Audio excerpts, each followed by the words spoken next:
to me. Marvel vs. Capcom 2's Advancing Guard, or just Pushblock, seems like a fairly innocuous mechanic at first glance.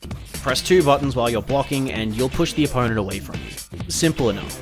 But there are a lot of intricacies to this mechanic that not only make it more complex than it would seem, but also make it one of the single most important defensive tools in your arsenal as a player.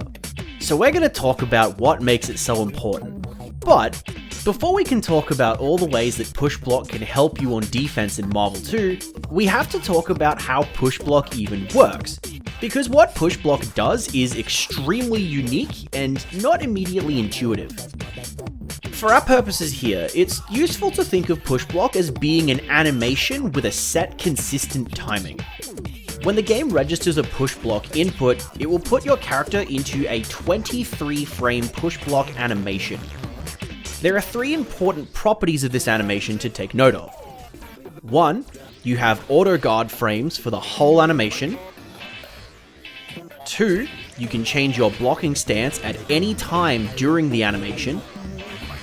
And 3, the game will return you to neutral after the animation ends as long as you don't re-enter pre-block.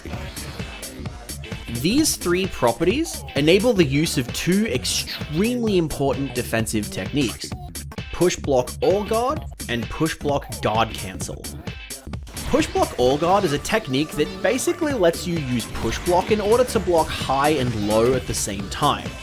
Extremely useful in a game where several of the best characters have access to unseeable high-low mix-up that leads back into itself. To perform a Pushblock All-Guard, simply input a pushblock and then hold either back or down depending on whether you initiated the pushblock standing or crouching. Hold down if it was a standing pushblock, and hold back if it was a crouching pushblock. Pushblock Guard Cancel is a technique that takes advantage of the 3rd property of pushblocks that I mentioned. Proper use of Pushblock Guard Cancel effectively lets you use pushblock to create gaps in otherwise guaranteed block strings, giving you a chance to escape. This is especially useful against characters with powerful lockdown options like Spiral and Sentinel.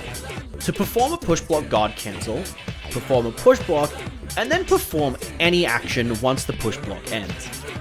This usually requires very specific timing on some of the more oppressive pressure sequences in the game, but in many instances it will allow you to escape all sorts of pressure or zoning sequences and, depending on the matchup, potentially even punish otherwise safe attacks.